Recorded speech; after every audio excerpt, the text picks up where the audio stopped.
Again, our guest today, Ryan Cramer. I wanted to share 3 easy tips that people can save time and money, no matter if you're a beginner seller or if you're an international seller and growing your business. 45% for exchanging the currency. To be successful in effective payments in your business. Save money when you receive it from foreign marketplaces. Don't pay too much in taxes. Don't pay the wrong numbers in taxes. What is it? Listen and watch what other people are asking as well.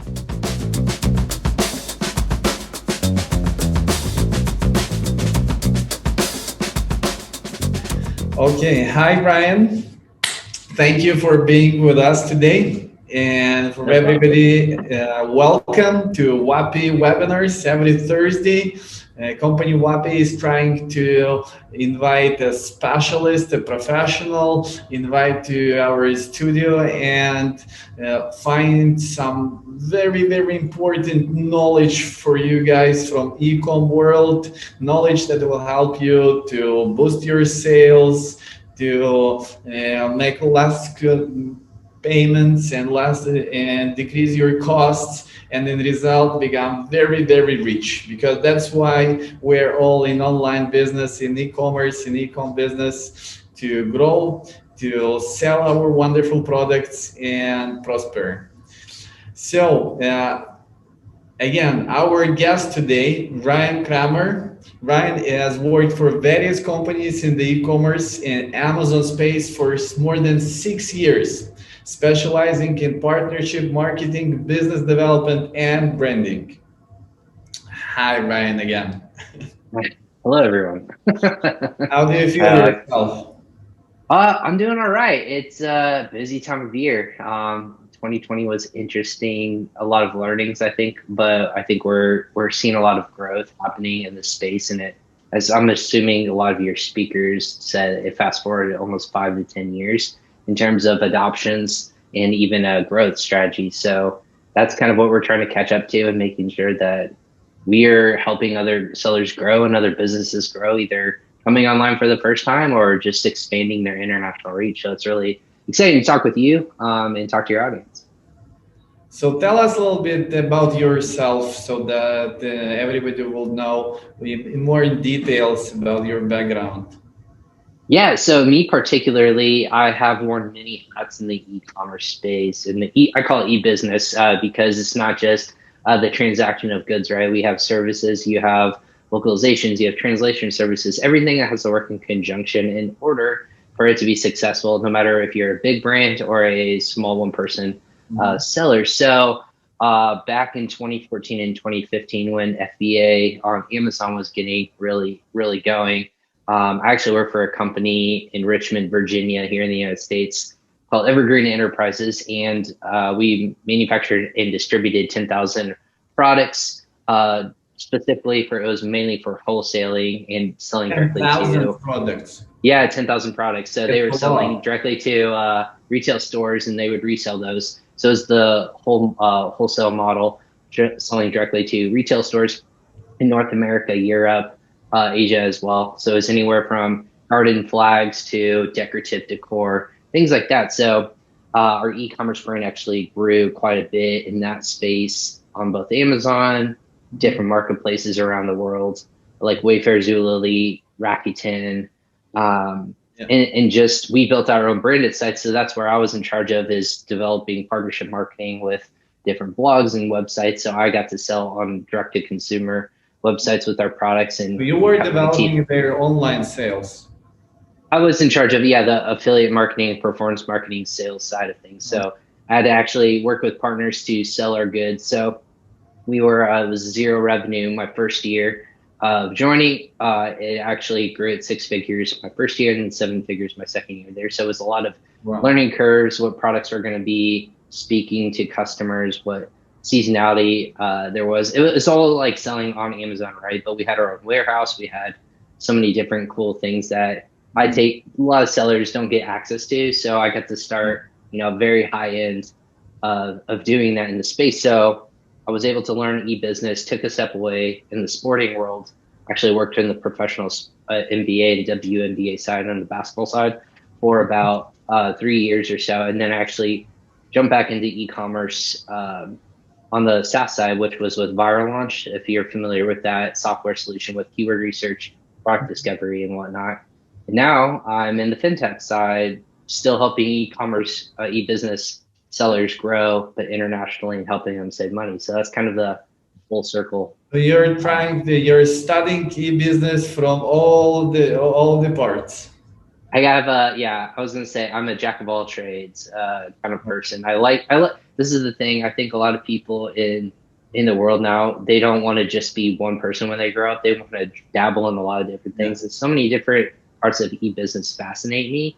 So that's why a lot of my efforts get drawn in a lot of different places. So I try to always get better, at least 1% better each day in terms of knowledge or understanding a part of the space. So that's kind of my goal and ambition in life, if you will. What was your percent yesterday?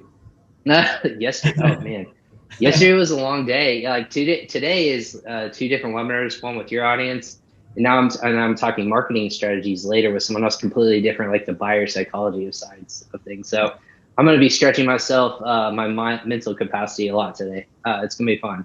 But yeah, yesterday I think we struggle each day, but I think there was a lot of learning yesterday in terms of what was going on. And now I'm also a podcaster, so I actually do live episodes, something like this, where I'm one-on-one with experts in the field, going live 4 to 5 times per week. So I get to learn a lot from the industry experts, a lot of people who've been on this webinar with yourself. And I'm really excited to just get to have a front row seat and learn from them directly, and then apply my own knowledge to that as well. This is a wonderful point to start, because we all are ready to become 1% better than we were yesterday.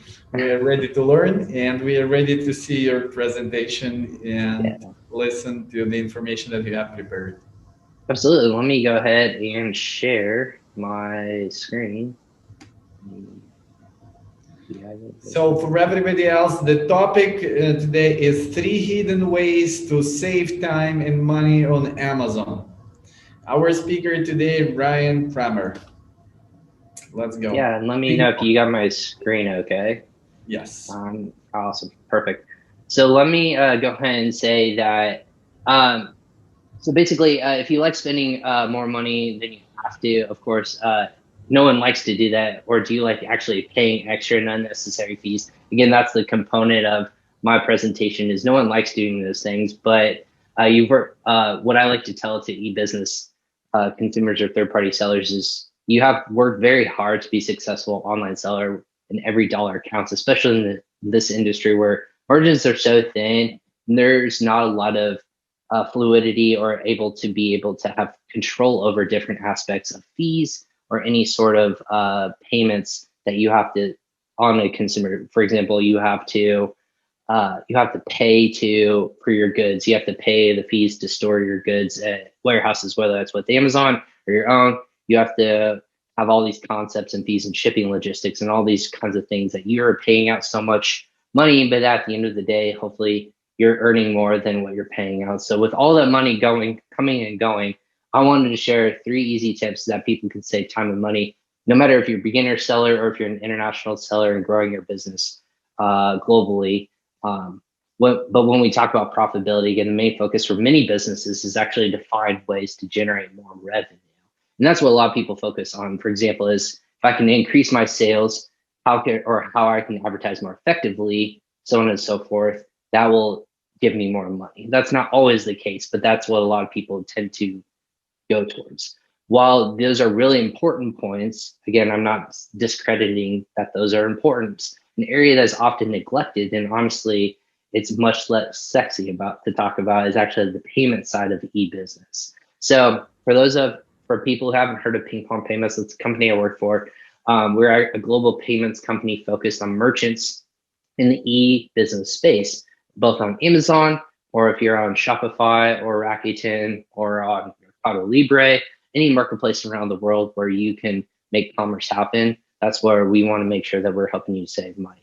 So we built actually a secure financial platform that transforms how merchants manage their funds around the world and helps save significant amount of time and money, which is what we're going to talk about today. So in other words, you're saying that by correct work with payments, people can save rather big amount of money, right? Absolutely. Yeah. And we're talking not just like, a dollar here or a US dollar here, US dollar there. We're talking about tens of thousands of dollars. And even, I even shared a little bit of a nice little, that a lot of people are talking about exiting their business. And I even give an example of how you can apply just savings towards your bottom line and what the valuation of your business would be at if you indeed tend to sell your business or want to sell your business down the road. So a quick way to do that, how it will be fruitful for you down the road when you do exit your business. So kind of go ahead with my presentation, the vast majority of e-commerce sellers have money coming and going in tons of different places. We talked about, paying suppliers, manufacturers, VAs, advertising agencies, third-party logistics companies, looking at sample sizes, all these sorts of entities where money is coming and going. Whether you're receiving those funds from selling on Amazon marketplaces overseas, where actually you need to pay a supplier in China, for example, there's so many different places where you have to spend or receive money. But because this area is often neglected, the various marketplaces in financial institutions that facilitate these transactions are able to make a lot of money, right? Banks, we're talking about like early adopters like PayPal, or entities where it makes it easy for you to send and receive money, but it always doesn't mean that you're actually going to save money, if that makes sense. So a lot of early adopters are able to charge whatever they would like to, but with those kinds of opportunities, that's where companies like us can kind of help come in and help businesses grow and save even more money. It's super important because the various marketplaces and financial institutions that are at the forefront of all of this are able to make a lot of money off of fees that are charging sellers or businesses. And how they do this isn't always obvious or transparent, which is why I'm here to kind of like pull back the curtain and help you understand all the different hidden ways that you can get charged a fee. So the time when we talk with sellers is think that there's no problems with international payments. What I mean by international payments is if I'm a seller in the United States and I need to pay my supplier in China, they think, oh, my supplier only wants the US dollar. I'm just going to wire them money over there in China. That's fantastic on the surface level, but underneath everything, there's a lot of fees that are associated with it, and you're not actually getting charged what you think you are. There's a lot of different ways that you can save money. So that's kind of what I want to talk about. This is how business used to be done. If you are a consumer, if I'm selling in, if I'm in Europe and I'm selling in the United States, for example, the consumer is going to pay for goods in the US dollar. And when I'm buying those goods, Amazon's going to receive the US dollar. And then once every 2 weeks, when Amazon pays out the seller, in this example, and they're in Europe, for example, let's say they're in Germany, Amazon's going to convert those funds over to the seller who lives in Germany to the euro, because that's the bank account that they put into their seller central account. It seems very, very easy to do, but on reality, Amazon will charge you as a seller after they take out all the taxes, the fees, all the lovely rap sheet in terms of all those fees that they charge you as a seller. Even at the end of the day, when there's a profit, they will charge anywhere from 1.5% to 4% fee just to convert your funds from the US dollar over to the euro, just so that you can have access to those funds. So those are ways that people don't understand, that there's underlying ways that you're just losing money. That's money that should be yours, that's just being left on the table. But because Amazon's converting your money from one currency to another, you're losing out. Additionally to the percentage that they take for selling the goods, they hide that they take 45% for exchanging the currency. Absolutely. So yeah, that's actually something that they list out in their seller central account. If you are not in the same market that you're selling in, they can take anywhere. And again, if you're selling $10 million, they'll charge you even a 1.5% fee just to exchange your currency from one to the other.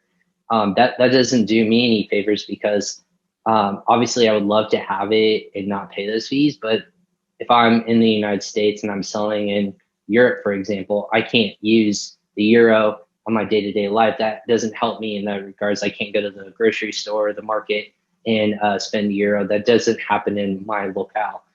So people need that local currency in order to operate business or pay out employees or just pay themselves. So actually, with convenience comes cost, if that makes sense. So they make it easy for you to convert those funds over. They'll do it all, they'll handle everything, but that comes at a cost of, like I said, 1.5 to 4 to 5% upcharge in exchange fees. And even if you're paying out businesses or you're sending money internationally, there's other fees associated with it, like international wires and sending money outbound. That comes at a very high rate as well. Banks can charge a 4 to 5% exchange rate. It's a fixed rate. Typically, the bank dictates what that rate is for currency.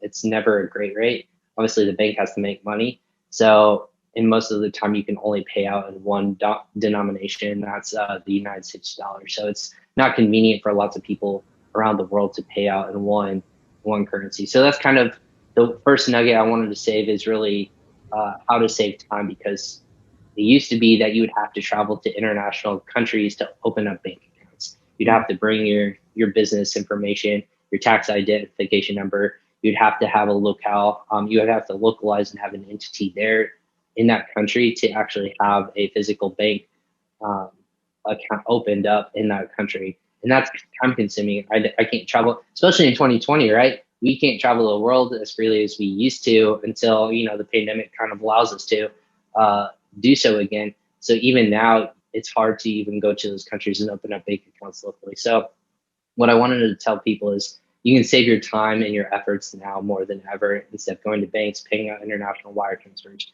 Time is the one currency we can't get back in our life. There's only an infinite amount, or there's not an infinite amount of it that we can get. Unlike money, we can earn a lot of money in our lifetime, but we can't get back that time. So if you wanted to send or receive money in a different currency, it was always a time suck.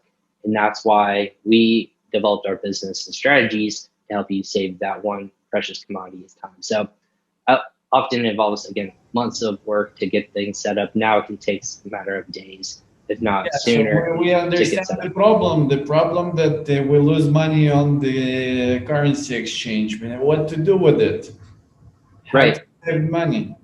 Right. So this is going over tip number one: saving your most precious time, commodity time. So in real time, with a solution like a Pingpong, we're a third-party service provider. So you actually can open up a digital bank account in the country of origin that you need to. If I'm in the United States and I'm selling in Canada, I can open a Canadian bank account. If I'm selling in Australia, I can open up an Australian bank account. If I'm selling in all the major marketplaces that Amazon exists, Japan, UK, anywhere in Europe, even in Singapore or the Middle East, you can open up bank accounts to receive in that local currency. What about Latvia? Do you have bank? Latvia?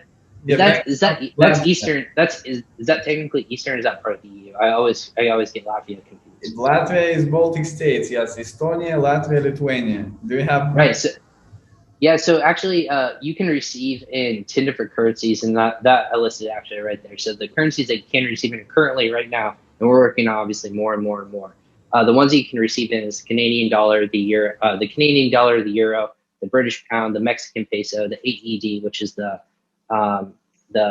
dirham in the Middle East, the Hong Kong dollar, Japanese yen, the US dollar, Singapore dollar, and the Australian dollar. So those are the ones that you currently can receive in. But when I get to tip number two, you can understand that we can pay out to entities in 170 different countries around the world. So that actually is a little bit easier to do, is send money in different currencies. We've got euro in Baltic states, so it's easy. Yeah, I was gonna say the Baltic states. Yeah, we'll work on the Baltic states a little bit as well. But for holistic nature, Pingpong as a company, we work directly with tier one banks. And what I mean by that, there are banks that are on the next slide. I'll show you kind of a logo list of them, of who we're working with. Is you are able to work with like a Chase, a Citi, a Wells Fargo, an HSBC, banks that have lots of power around the world, and you're opening up a bank account directly with them. It's not some cloud platform base. So you're able to do this quickly and effectively with us, and we've built our technology so you can open up an actual bank account to receive funds in that way, and then also send out money in that way as well. So there's no need to set up multiple entities or bank accounts or even travel to locales now. So it's saving time in order to receive funds internationally or send money internationally as well. So that's the number one tip I wanted to show, is that there are solutions out there that will help you save that time when, if you're a one-person operation. Then you also will have to convert the currency to USD, and you'll take your percentage. Yeah, absolutely. Yeah. So going So into that, going into that, no, you're hitting all the great questions. So not hiding all those things, how I mentioned it earlier, like Amazon or a bank, to make all those kinds of transactions, it's anywhere from 1.5 to, as high as 5. I've even seen as high as 7% when you use like a PayPal. The funny thing is that we charge no more anytime that currency is exchanged in our ecosystem. That's the only time we make money, right? That's why we're in business, is to actually make money too. But we only charge no more than 1% of internet our fees. So you'll never get charged more than 1% fee on transactions from one currency to another. That's the only time that we make money as Pingpong. So you can receive as much money as you want and hold it into a receiving account in the US, like a US dollar, for example. But until you convert it, we don't make any money after that. There's no monthly fees. There's no, sign up fees or anything of that sort. So what that's about part of. commissions on paying if we don't convert money, but we need to pay to the third party? So yeah, so that's a good question. So in theory, right, you're going to want to, the whole point of why Pingpong exists is so that when you receiving, you're going to convert it at one point to another currency, right? You can hold on to that money in that account as long as you want. But in theory, until you actually withdraw it into that account, there's not going to be any sort of fees associated with it. So, but you need access to it. So in theory, you're going to have to convert it in one currency or another. Otherwise, there would be no use for us. If I'm a US seller and I'm receiving in the US dollar, Pingpong is not an option for you unless you're sending international currency to a supplier. There would be no sense for you to just receive US dollar when you can get a local bank account. In theory, around the world, you're going to want to exchange from one currency to another, and that's where our services actually help you, instead of using either Amazon or another like built-in service that they have. We're actually one of the participants in their new payment service provider network that they just rolled out about a month or two ago. And we're one of the few participants in that program that allow third-party sellers to have a third-party entity receive their funds and exchange it for them instead of Amazon or their own bank account. So that's to show you the safety and security of our platform and the trusted nature that Amazon has in a service like ours. So that being said, we actually have no hidden fees. It's a real-time FX rate. You can actually hold on to your funds in that account until you're ready to exchange it. Unlike Amazon, that will just convert it for you every 2 weeks when they pay you out on their traditional 2-week schedule. So if I'm not a big enough seller in a foreign marketplace, I can just let that money sit there until it gets to a certain threshold. And when I feel comfortable and I like the rate which I get, I should say, like the mid-market rate, the exchange rate, I should say, then you can actually convert it when you feel you want to or need to, or to even pay out, use those funds to convert it over to pay out a supplier in their local currency. So those are all the really cool and exciting things that you have control over. And that's getting back your time, is you have control over all these things.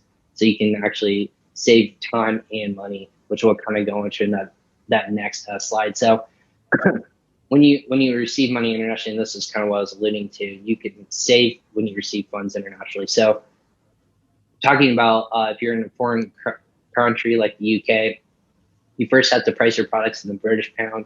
Again, customers have to pay the Amazon in the British pound, and often they will use banks to convert these into USD and pay out to your bank account every 2 weeks. So I don't have to be on just Amazon. I can use a solution like Pingpong if I'm on Shopee or Shopify or Wish or eBay or all those different cool marketplaces around the world that you can use to receive those funds in, and you can have one whole holistic dashboard to see where you're receiving funds from, instead of having 10 different places and not know exactly all the funds that you're receiving from each different marketplace, as you, a growing international brand, are probably having on all these different places. So you can anyone can do this right now in terms of how you can save money. If you can actually go to your Seller Central account for one of your international stores and actually look up the payment summary page, and you can actually see where your net proceeds are. And if you're selling in an international market, you can actually go to Google, go on that date and say, what was the international exchange rate from that international market that you're selling on to your local currency? And you can see what the exchange rate was on that day. And it's always going to be a different amount than what you should have received. So if you're taking, say, for example, I did $1 million and the conversion rate was, a certain percent, and you received a certain amount based upon Google's number, or that exchange rate number, but Amazon actually paid you out less. That's the fee that I'm talking about. That's that difference of where Amazon's taking their cut to convert those funds over to you. So that's how you can actually do a real-time check on how much Amazon's charging you just in real time. And depending on who you are as a seller and the volume you're doing, that's where you can save that time and money. So, but people aren't aware that they've so many people aren't aware of this, but we've had sellers that have said that they've lost 90,000 US dollars just in FX fees alone for one of their stores in the United Kingdom, just because of the amount of fees. They were doing such a large volume in the United Kingdom and they were converting it over to the United States. So when that conversion happens, just in exchange fees alone, they were paying close to $100,000 in that one market.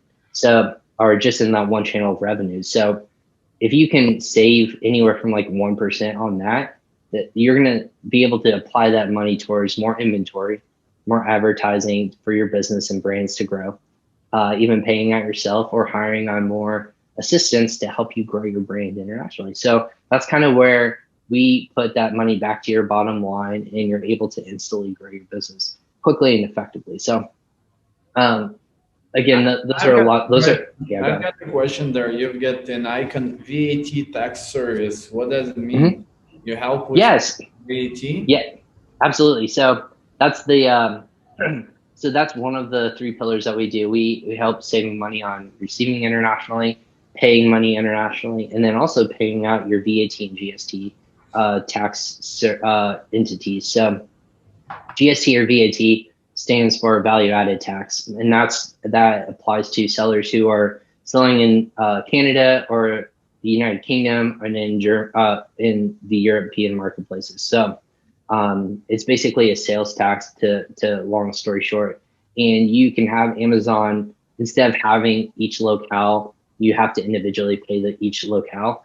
Amazon will do that for you, but quarterly they will give you basically a bill that says this is the value added tax that you have to pay for the goods that were sold in each of those marketplaces. So whether it's your accounting, hopefully you have a great accountant. I suggest wholeheartedly, if you're an Amazon seller, have an accountant. It's very cost effective to make sure that your books are clean, especially if you want to eventually exit your business. Make sure you're doing a trusted tax accounting partner with yourself, and it will save you a lot of headache to do your taxes and your numbers yourself and making sure that everything's compliant, it's paid for. We've had sellers to come to us and say, if we haven't paid our VAT, our GST tax in 2 years, are we going to get in trouble? And the answer is yes, you will. If you try to sell your business, you will have to reconcile those books. One way or another, it's like not paying your taxes here in the United States. The government will eventually find you, and they'll make you pay on top of all these, what you owe, all these fees for not, almost like a library book. You have a overdue fee or anything like that. So you want to make sure you're compliant in tax reasons and paying out those authorities every quarter. It's really easy to pay those solutions actually in our own ecosystem. So your accountants can log in, pay those entities through our ecosystem, and go from there. So that's one of the services that we offer, and that's free as well. You can use our ecosystem to pay those fees. So good question. The next slide. Oops.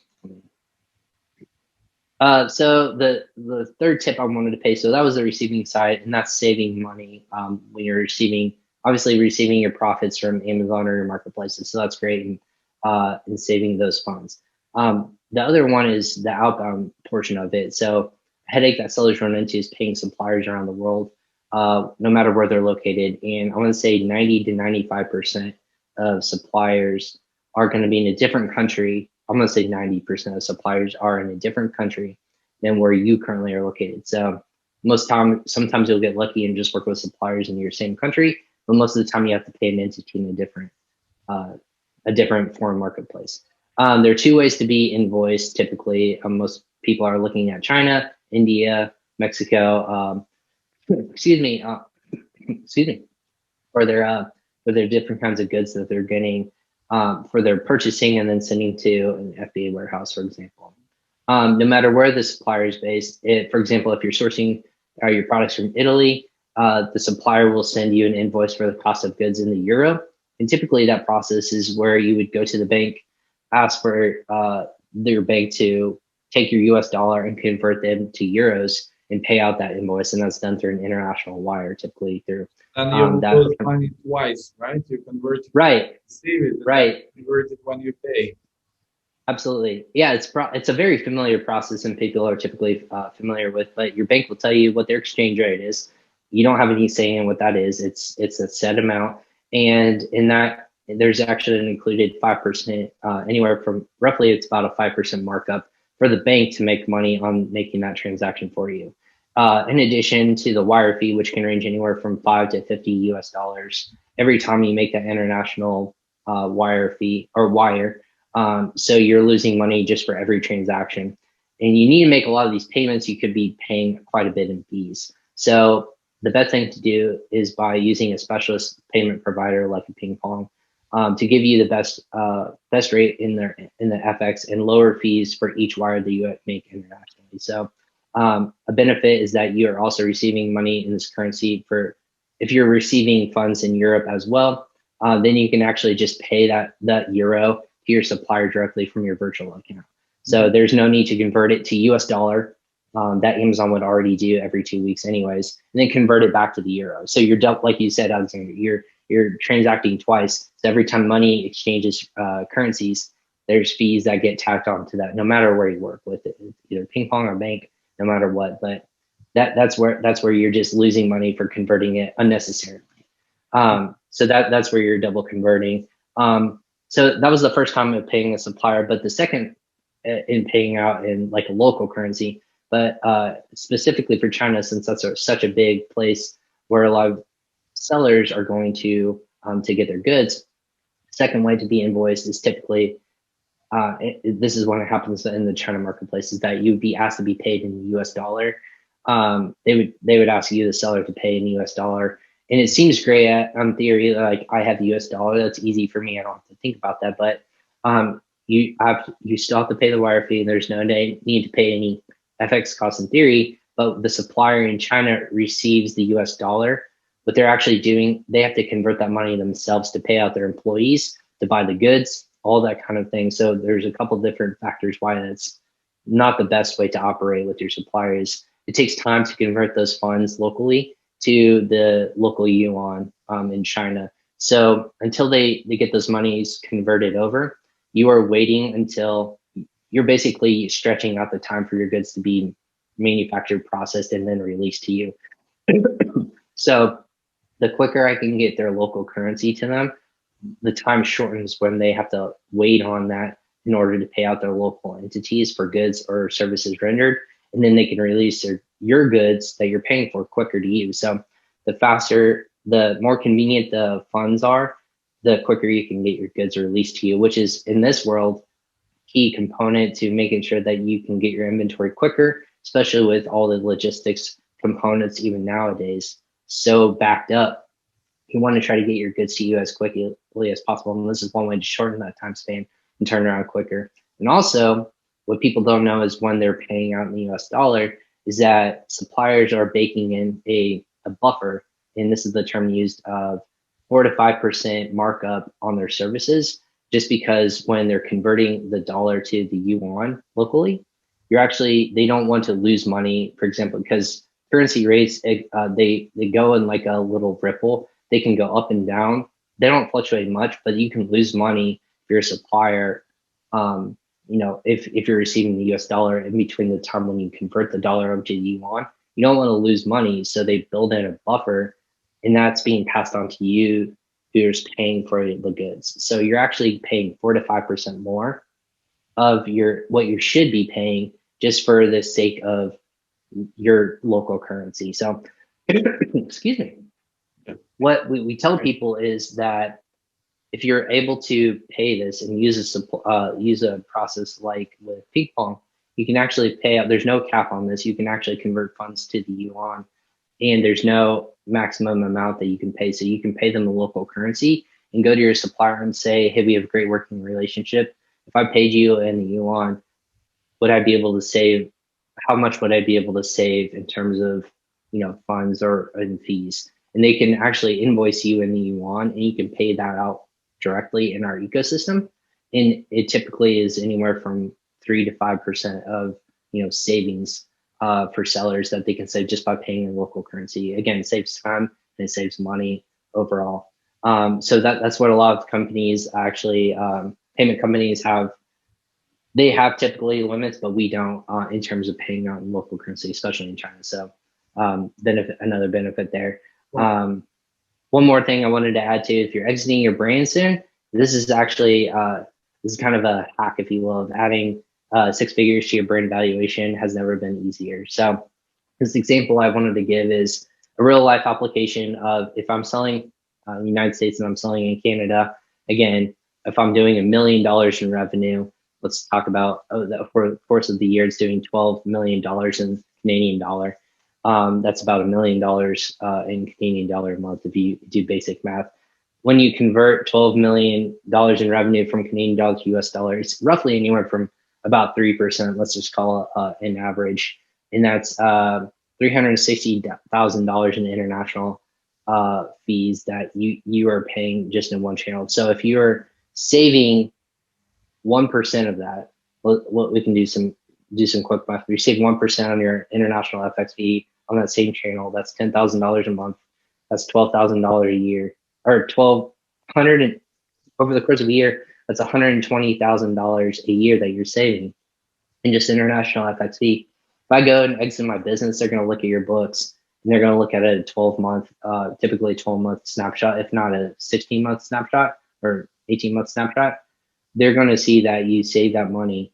And if I'm exiting my brand at a 3-time multiple, I basically added at the bottom line of my business $360,000 towards the valuation of my brand just by saving 1% on international FX fees. So money that's left on table, you can start to, like almost like poker, you can start to scoop back some of that money and put it into your bank.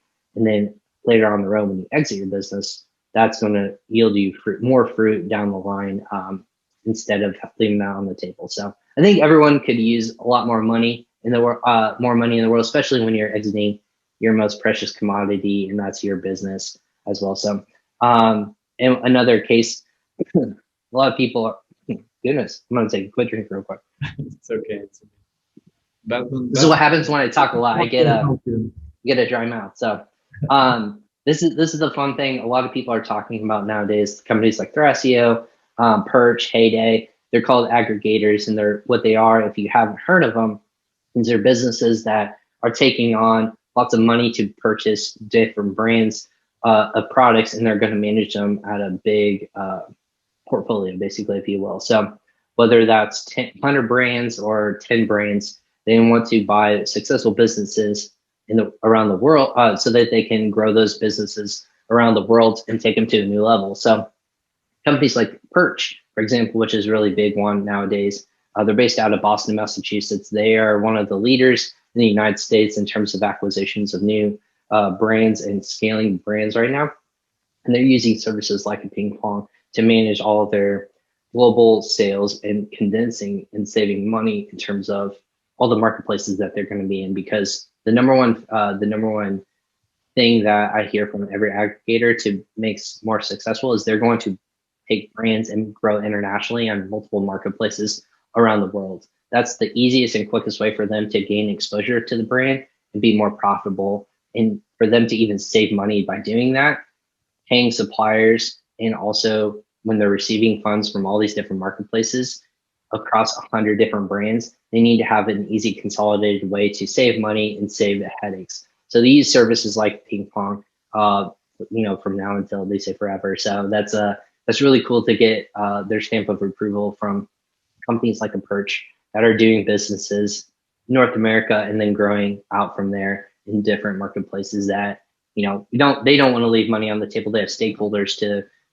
get money back to, and then they have to become profitable at scale. So they're using services like us to do that instead of working, directly with banks or even Amazon. They're working with trusted partners like us in order to build their business. So if they do it, the seller, like a small seller can do it, or a seller who's looking for saving money can do it as well. So that's kind of the 3 tips I have. There's ways to save money. They're really hard to find on Amazon. I promise you that it's going to yield results later down the road and alleviate headaches, basically allowing you at the fingertips to do commerce on a global scale. We can already do this by selling goods. Why not make money work for you a little bit more with a service like a Pingpong? So that's kind of what I have. And if you have questions directly about this, you can either email me directly, or I can answer questions right now. I've got the question because for you it sounds like very simple, but I think that for most of people it will be rather complicated. Well, that's why I'm here to answer questions. To solve this payment process. So in your company, do you have some sort of key account manager who helps to route all the payments, or it's just an IT platform where people have to do it by themselves? No, so when you actually sign up, this is the cool thing about it is we're an international company. So if you're located in China, you're located in Vietnam, Australia, in Europe, you're located here in the United States, or no matter where you are in the world, we have locations all around the world as well. So we have what's called like our customer service team, or like our I call it customer success team, because they're here to help make sure you get the best rate possible. And then also making sure that you don't have to run into headaches and think about this as something that's constantly going on in your mind, because money is the most precious thing in terms of people's mind. They're very protective of it and want to make sure it's safe and secure. So we actually have a team that onboards you with you and make sure that you're getting our best rate possible, but also making sure that when you use the solution, loading that into an Amazon marketplace, you having the best tips that are possible so that you don't disrupt your Amazon sales, and also making sure that you can, if you have questions about the platform, you have a one-on-one person that you can email, talk to, phone call with, or even a webinar like or this, or like a virtual call like this with video, where you can actually talk to these people and they could walk through how to help you load into your information and your Pingpong account to make sure. Again, I say the maximum 1% of savings. They're going to work with you if you're doing lots of conversion and you're scaling your business quite rapidly. You're going to save even more money when you actually are working with us at scale. So I say maximum 1% of fees. That actually can go lower the more you're actually growing with us as a business. So we try to save money at scale with businesses, and we get really creative ways of, it doesn't have to just be on Amazon. It could be for your Shopify store. It could be for if you're selling in Wish or CD Discount, or all these different marketplaces around the world, Rakuten. We're a trusted partner of theirs. Wayfair, Zulily, you name it, we're going to be able to have all-in-one platform. We're just basically a digital bank account where you have the account number, routing number, a SWIFT code, and you can just use those instead of your traditional bank account. So that's it's pretty easy, but you would be working with individual people to help you out. The presentation, please, so that people will see my face again. Oh yeah, no problem. Let me good call. Let me exit out of this and stop sharing. Okay. There we go. Thank Sorry you, about that. Brian. As always, I have 3 simple questions for my guests. The first one is we have to make it more simple, to like simplify everything what we were listening for 40 minutes. We need 3 short takeaways for e-business players on the topic what to do to be successful in effective payments in e-business. Like what to do, the short takeaways. Yeah, short takeaway, working with basically a payment service provider like us in order to save money when you receive it from foreign marketplaces, receiving funds, sending money internationally. So if you're paying out a VA or supplier or manufacturer, you could save money by paying out in local currency, and you can use a solution like us to be able to save money on that. And also Lastly, you're saving time. So you're not going to a bank to make all these international transfers in person, because at scale, you have to be there in person. You can't do it from the comfort of your home. So you're saving time by going to those locales, or even opening up a bank account in a local or in a foreign country. So you don't have to travel there and spend the time to open that. So save time and money in those two different ways. Wonderful. So I think the second question, what not to do, will be the same, but just from opposite side. Yes, don't lose money.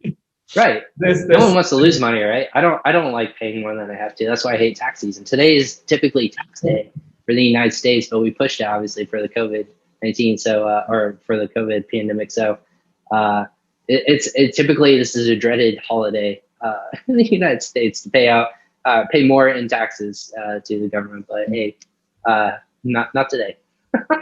So the takeaway, what not to do is don't pay too much on taxes. Don't pay the wrong numbers on taxes. What is it? Yeah, I would say so. Also, if you're using a service like a pay, like I'll say our competitors are like a Payoneer or TransferWise or an OFX. Even if you are using a third party solution, this is where I'm open and honest. If you're using a service like theirs, they're fantastic. Make sure you know what their exchange rate is and what your fees are, because if if they're charging you more than 1%, you can actually, like any other commodity, like a house or a car, you can shop around for your rate, making sure you get the best savings possible. Because at the end of the day, a lot of us do very similar things, if not all the same things. It's what your comfortability is and how you're saving the most money. I like to tout that we do the best when we work with customers on a one-to-one basis, and it's kind of the white glove approach. But you want to make sure that you're getting the best rates possible, even though they're fantastic services, if that makes sense. Okay, wonderful. And the last one is more general, more about life and business in general. So, some takeaways, how to be successful in life, like in general.